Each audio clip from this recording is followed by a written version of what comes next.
Hi, welcome to monumentalmath.com. We're going to be doing multiplication using mental math.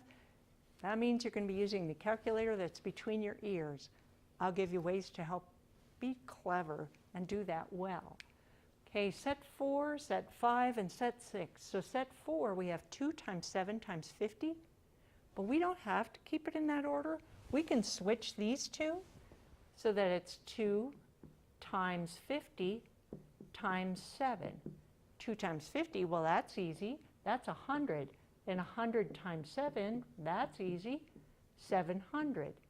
You're going to get so good that you don't even have to rewrite them. You can just say, oh, that 2 times 50 is 100.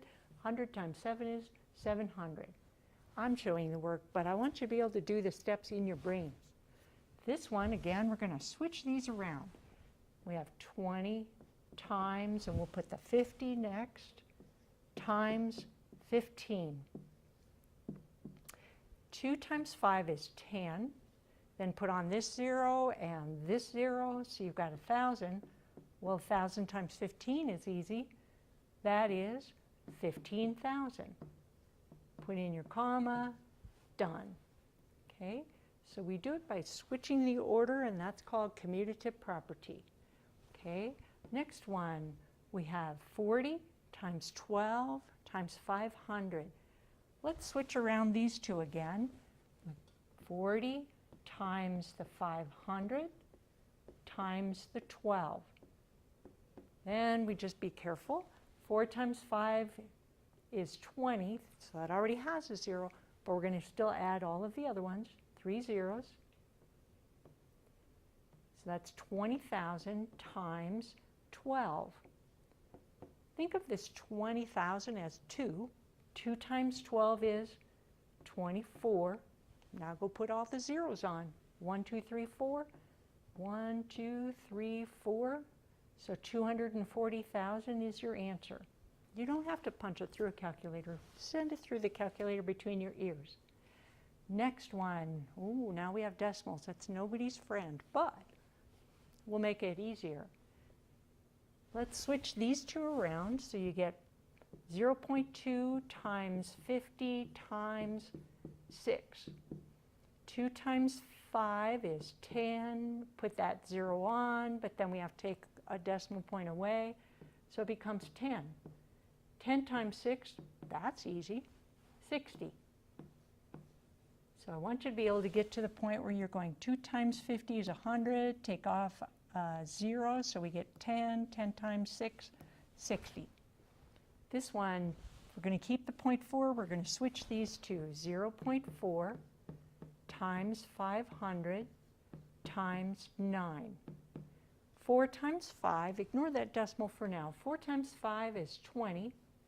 Add those two zeros. But this one says you have to take away a decimal. So then we take away one. We get 200.